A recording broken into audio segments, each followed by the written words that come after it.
പാലാ നഗരസഭ കൗൺസിൽ യോഗത്തിൽ നാടകീയ സംഭവങ്ങൾ. ബിനു പുളിക്കക്കണ്ടം പങ്കെടുത്തതിനെ തുടർന്ന് ആദ്യ കൗൺസിൽ യോഗം പിരിച്ചുവിട്ടു. അംഗങ്ങൾ ബിനുവിന്റെ സാന്നിധ്യം ചോദ്യം ചെയ്തതോടെ യോഗം പിരിച്ചുവിടുന്നതായി ചെയർമാൻ അറിയിക്കുകയായിരുന്നു. കേസിൽ പ്രതിയായ ആൾ കൗൺസിൽ യോഗത്തിൽ പങ്കെടുക്കുന്നുവെന്ന് പറഞ്ഞാണ് കേരള കോൺഗ്രസ് എമ്മിന്റെ നേതൃത്വത്തിൽ ഒരു വിഭാഗം LDF കൗൺസിലർമാരും യോഗം ബഹിഷ്കരിച്ചത്. FIRൽ പേര് ഉൾപ്പെട്ടയാൾ യോഗത്തിൽ പങ്കെടുക്കുന്നത് ഔചിത്യമല്ലെന്ന് പരാതിക്കാരൻ കൂടിയായ ജോസ് ചീരാങ്കുഴിയാണ് ചൂണ്ടിക്കാട്ടിയത്. തുടർന്ന് LDFിലെ 15 കൗൺസിലർമാർ പുറത്തു പോവുകയായിരുന്നു. മഴക്കാല പൂർവ്വശുചീകരണം അടക്കമുള്ള വിഷയങ്ങളും അജണ്ടയിലുണ്ടായിരുന്നു. ബിനുവിനെ അനുകൂലിക്കുന്ന 2 വനിതാ കൗൺസിലർമാരും UDF കൗൺസിലർമാരും ഹാളിൽ തുടർന്നു. രണ്ടാമത്തെ കൗൺസിലിലും സമാന സംഭവമുണ്ടായി. യോഗം തുടങ്ങിയപ്പോൾ ചെയർമാൻ അജണ്ട വായിച്ചു തുടങ്ങി. ബിനു പുളിക്കക്കണ്ടം ചെയർമാനെതിരെയും കേസുള്ള കാര്യം ചൂണ്ടിക്കാട്ടി.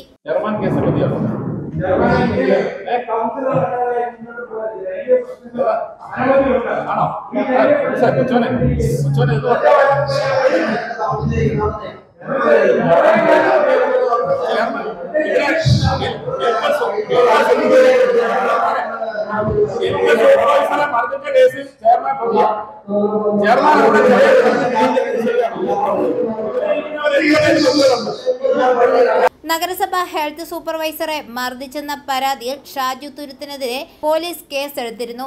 എന്നാൽ ജില്ലാ കോടതിയിൽ നിന്നും ഈ കേസിൽ താൻ ജാമ്യമെടുത്തതായി ഷാജു തുരുത്തൻ വ്യക്തമാക്കി.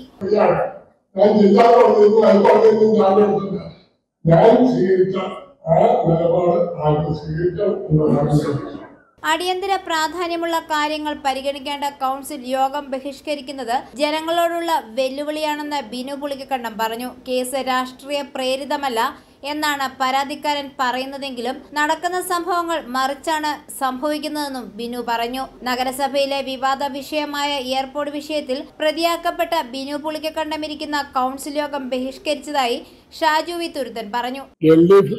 പ്രവർത്തിക്കുന്ന ഒരു കമ്മിറ്റിയാണ് പാലാ നഗരസഭാ കൗൺസിൽ. ഈ കൗൺസിലിനെ സംബന്ധിച്ചാലും കൗൺസിലിൽ നിന്ന് ഒരു കൗൺസിൽ അംഗത്തിൻ്റെ എയർപോർട്ട് കാണാൻ പോയി. എയർപോർട്ട് അതേ സംബന്ധിച്ച് കോടതി കേസ് നടക്കുന്നു. കോടതിയിലല്ല, പോലീസ് സ്റ്റേഷനിൽ പോലീസ് അന്വേഷണത്തിൽ ഈ സാധനം ആരുടെ കയ്യിലായിരിക്കുന്നത് കണ്ടെത്തിയ ആള് കൗൺസിലിരിക്കുന്ന ശരിയല്ല എന്നുള്ളതാണ്. ഞാൻ ചോദിച്ചൊരു ചോദ്യമുണ്ട്, നിങ്ങളുടെ പേരിലും പല കേസില്ലെന്ന്. എൻ്റെ പേരിലൊരു കേസുണ്ട്. ഞാൻ കോട്ടയം ജില്ലാ കോടതിയിൽ നിന്നും ഹൈക്കോടതിയിൽ നിന്നും ജാമ്യം എടുത്തിട്ടാണ് ഇവിടെ കൗൺസിൽ അറ്റൻഡ് ചെയ്തത്. അത് ചെയർമാനാകുന്നതിന് മുമ്പത്തുള്ള ഞാൻ കാണിച്ചപ്പോൾ അന്നത്തെ കാലത്ത് അന്ന് പല കൗൺസിലും ഉണ്ടായിരുന്നല്ലോ. എനിക്ക് ജാമ്യം കിട്ടാത്തതുകൊണ്ട് എടുക്കാത്തതുകൊണ്ട് ഞാൻ അന്നത്തെ ഒരു കാര്യത്തിലും പങ്കെടുത്തില്ല. അതാണ് മാന്യത. പ്രത്യേകിച്ച് മുനിസിപ്പാലിറ്റികളുടെ വിഷയത്തിൽ ആരാണേലും വരാതിരിക്കാവും, മാറി നിൽക്കുക. അതാണ് എൻ്റെ മര്യാദ.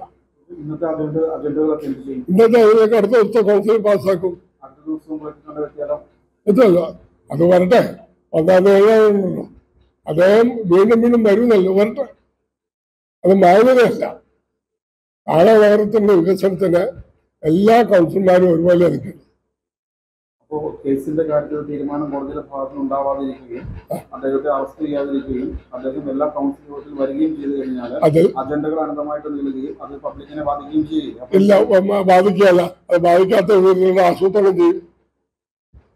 അങ്ങനെയല്ല. ഒരു കാര്യം നിങ്ങൾ മനസ്സിലാക്കിയോ, ഇന്നത്തെ പ്രതിപക്ഷ കൗൺസിലില് എല്ലാവരും ഒറ്റക്കെട്ടായിട്ട് നിൽക്കുക. കോൺഗ്രസ്, ജോസഫ് ഗ്രൂപ്പ്, മറ്റ് സംഘടനകളെല്ലാം കണ്ടായിരുന്നു. നിങ്ങളൊന്നും കണ്ടില്ല, നിങ്ങളെല്ലാം മനസ്സിലാക്കിയില്ലേ? അതല്ലല്ലോ ശരി. ഞങ്ങളുടെ കൗൺസിലിൽ നിന്ന് ഇവരെ 2 പേരെ കഴിഞ്ഞ സ്റ്റാൻഡിംഗ് കമ്മിറ്റി ഇലക്ഷന് ശേഷം ഇവരെ ഒഴിവാക്കിയതാണ്. LDF കമ്മിറ്റി ഞങ്ങൾ ഒഴിവാക്കിയതാണ്. അപ്പോൾ പിന്നെ നമുക്ക് അതിനോട് കൂട്ടു നിൽക്കാൻ പറ്റത്തില്ല.